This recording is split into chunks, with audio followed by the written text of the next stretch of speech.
Hey, welcome to that Kilted Guy videos, and today we're gonna rip apart a whole bunch of stuff. We're gonna test 3 types of joint tape: mesh tape, paper tape, and Fibafuse, using 2 different kinds of joint compound, and we're gonna do that right after this.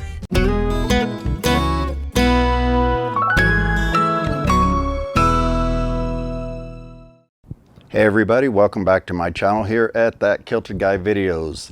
As always, I appreciate you guys stopping by. My name is Guy Persella. I'm a 35-year professional in the construction industry, and I have owned my own business of Mr. Patch Drywall for the past 15 years. And if you're into doing your own home improvement projects and you want to learn how to save some money, take pride in your workmanship, and you want to learn how to do it right, be sure and click that subscribe button down below. And if you click the bell icon next to it, you'll get notified each time we put out a video. If you don't click the bell icon, you won't get notified. In today's video, we're going to do something that's more fun than educational, but I think you're going to learn some things from it. I'm actually going to change how I do drywall taping and finishing after seeing some of the results that I've already seen in this video. Some of these tests actually shocked me, so I think you're going to be surprised too, and maybe a little bit shocked yourself. So what we're going to do today is we're going to do 7 different tests. Hey, don't forget to tell them about the bonus test. You know, the bonus test. Oh yeah, the bonus test. Okay, yeah, I'll tell them about that. Don't worry, get out of here. Hey, I gotta go. Finish telling them about it. I'll catch you later. All right, let me tell you about the bonus test we're gonna do. Actually, I'm not gonna tell you exactly what I'm gonna do. These are just some bonus tests I'm gonna throw in somewhere in this video, some other ones I thought of along the way, and I think you'll find those fun too, so be sure and stay tuned for all of the tests. Remember, we're going to do 7 different tests here, so be sure and watch all of them so that you get to see the final results, make up your mind which one's the better product and which one sucked. And of course, one of the reasons I decided to do this video is there's so much controversy among drywallers about which joint tape is best. A lot of guys say mesh tape sucks, it'll always crack, and you got to do it this way and you got to do it that way, and paper tape's the best, and Fibafuse is the newest, greatest thing. And so we're just going to put them through their paces for a little bit of fun here. Basically, the 7 tests are going to be what I call actually this is part 3, so if you've missed part 1 and 2, we already covered the flex test, the vibration test, dry tape lift, and the wet tape lift. So we're going to move on to test number 5, joint shear strength test. Now I'll go into more detail when we start each one of those tests, what we're going to do. Let me give you a quick rundown of what we're going to do. Okay, so what I've done to set up here is, you can see in the picture here and the little short video, I went through and cut up a whole bunch of pieces of rock. I think it was 48 pieces. And the object is we're going to tape all these together in various ways so that we can test the 3 different kinds of joint tape: the paper tape, the mesh tape, and the Fibafuse. And we're going to use regular green label all-purpose mud that we often use for taping, and we're going to use hot mud, and we're going to put them through some different tests. And I've got 2 different scales here. One goes up to 80 pounds and the other one goes up to 2,000 pounds. So I built this testing rig here, and it actually took me a lot of work, and it's the best way for me to do this. So we're going to clamp onto these things and pull until we get them to just rip straight away. Now for the joint shear strength test, we're actually going to take these pieces as we have them here, and using this stand that I built, we're going to clamp it in at the top, then we're going to clamp it at the bottom, then we're going to pull down using the scale that goes up to 2,000 pounds. So that the purpose is we're going to try and pull straight down and just see how much it takes to rip them apart. I think that one's going to be pretty fun. The final one is the tape cut resistance, and on that one we're basically just going to see how resistant each one of these are to cutting, because as many of you know, we're using these joint knives that often get kind of sharp, and it's not too uncommon to accidentally cut your tape.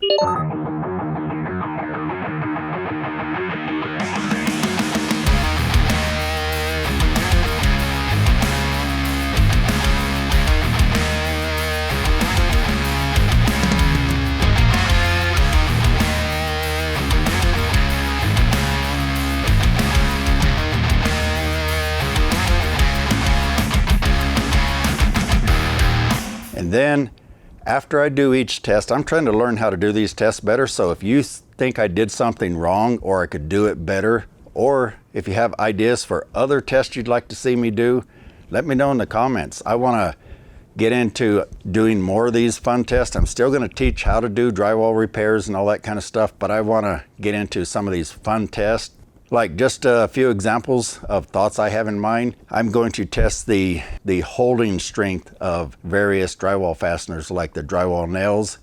You've got the smooth nails, the ring shank nails, and then drywall screws. And we're going to test some different ones like that. And then I want to get into other general carpentry fasteners like 16 penny nails, coated, galvanized, deck screws, so on. We could test construction adhesives, we could test hot glues, we could test drywall anchors, all kinds of different tests related to drywall and general construction. So let me know what your ideas are, and I'll pick the most popular thing and we'll test that next. Okay, now we're ready for the next test, which is the joint shear strength test. So as I've talked about, I built this rig here out of 4x6s. This is also for future tests, so I figure I can max this scale out, which goes up to 2,000 pounds without tearing this apart. So let me explain my test rig here. This is a removable header. I can pull this out of here, and on the back side is another 2x6. So I've got these clamped together with 3 screws through here. And then I've got 4 screws through this plywood with a 2x6 behind it. That clamps the bottom with a hanging hook. And I've tried to assemble these as gently as I can so as to not put undue torque or anything on these. I set up a little jig over here where I can clamp it all. For this first test, this is paper and all-purpose. We may not get very high on the scale at all. Now, if you're wondering what this is, it's a safety line. Since I'm pulling down, because I wanted this to hang, I couldn't make it go up without flopping. I put a safety line on here so that when I break it free, my scale doesn't fall to the ground and crash and burn. And it is flammable. No, I'm just kidding. So I think we're ready to start this first test.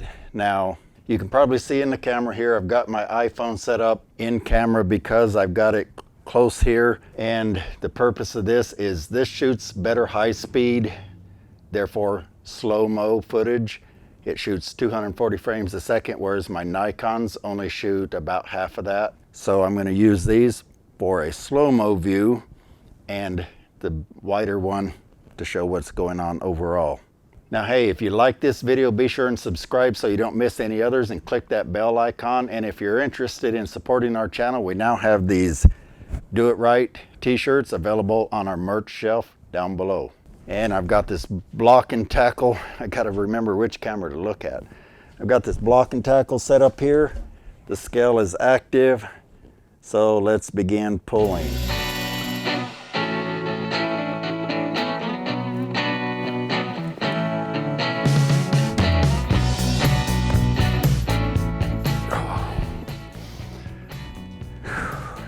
Okay. This is not going to give me the leverage I want, I don't think. Let me see if I can get a better hold on it. I'm gonna have to get myself a better handle.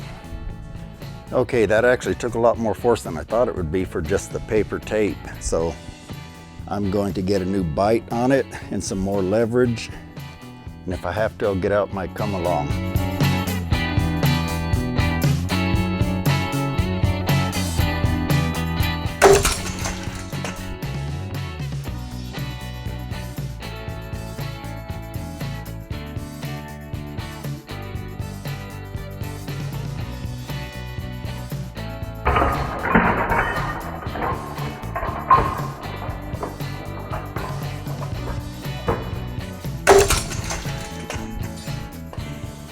All right, there's the first one.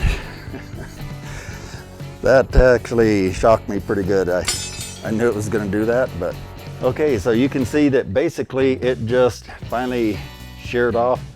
I'll show you what the results were in the video because I couldn't exactly watch it there, and we'll set up for the next one. That was paper tape and all purpose. Now we'll do paper tape, but since this didn't come loose at all, there's no point in me doing the paper tape and the hot mud because It was the tape that gave way, so I think we'd get exactly the same results. So we're gonna just move on to the Fibafuse next. Okay, here we go on this one.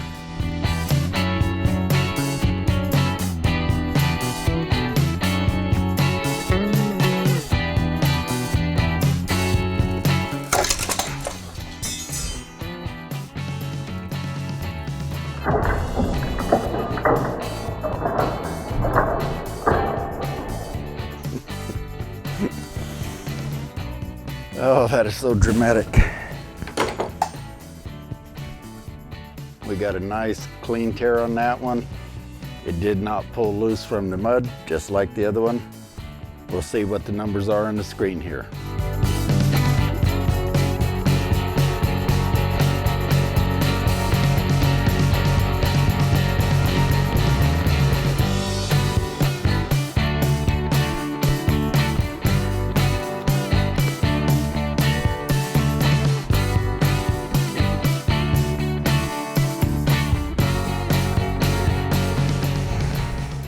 I'm gonna have to get a new bite on it. Okay, we hit 150 pounds and the screwdriver just wants to roll in my hand. I'm concerned I'm gonna rip this rope by the way I've got it wrapped. So let's change to a different pulley system here.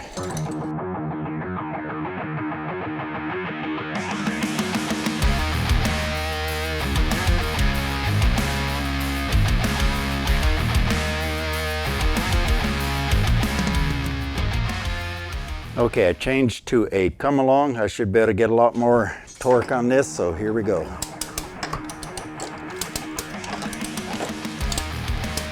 I'm gonna go ahead and scoop it out.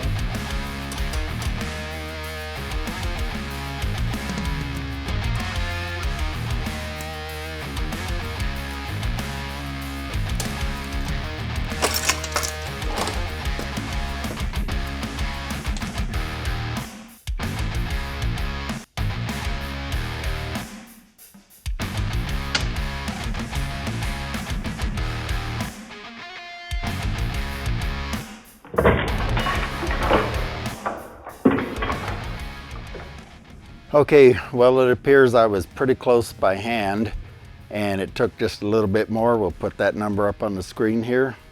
And kind of as I thought, instead of tearing, it pulled the whole weave apart because of the way it's woven together. So I think that took quite a bit more. We'll compare those numbers on screen. And that honestly doesn't surprise me. How about any of you?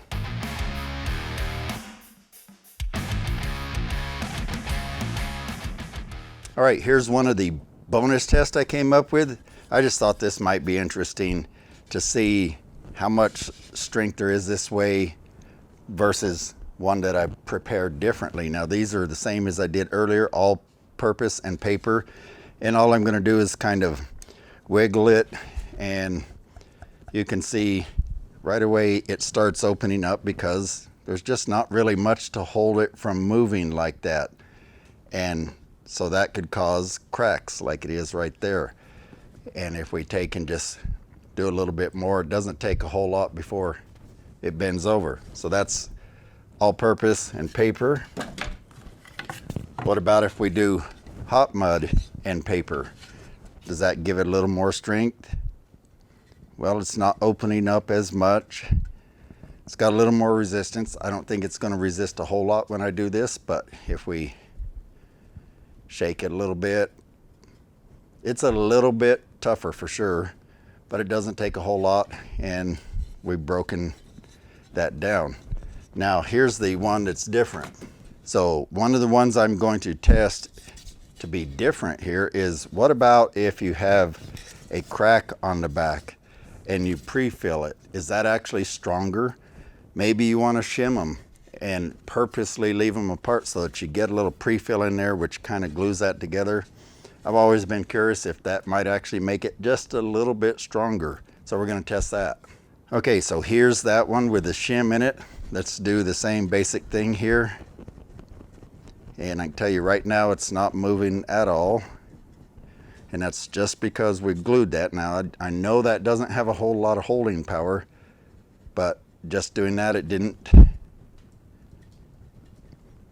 Okay, see, it's actually not cracking nearly as easy. So let's see what it takes. I mean, one-handed, I'm having a hard time getting it to crack. So maybe there's something to this theory of purposely leaving cracks, pre-filling between them. That's actually appearing to be stronger. So let's see what it's going to take here. We finally got it to break. Now you can see the mud inside, and it's basically the thickness of that shim.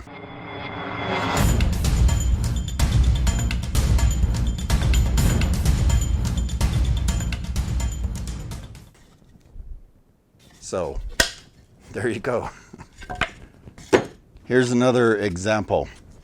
I did this the other day. I've seen videos out there where people just fill these gigantic holes and smaller ones with mud and no mesh tape, and then they sand it smooth. And I did it here. It's got brown paper on the back because I used a piece of sheetrock to keep it from falling through, and it pulled the paper off. So it looks like I didn't do that, but that's just pure hot mud right there. But I'm actually impressed that it's pretty tough. So how about we test that concept? If you're interested, let me know. Like, we could test, do you really need mesh tape or some kind of tape on these joints, or could you get by with this? Remember, if you want to learn how to do your own drywall repairs, home improvement projects, or you like these testing videos, be sure and click that bell icon next to the subscribe button after you click the subscribe. So hey, that's it for this video, but see these other videos popping up here? I'm putting up some other videos that may help you out. If any of them look interesting to you, just click on them and you can go watch them right now. There's also some playlists in that, and we'll see you on the next videos.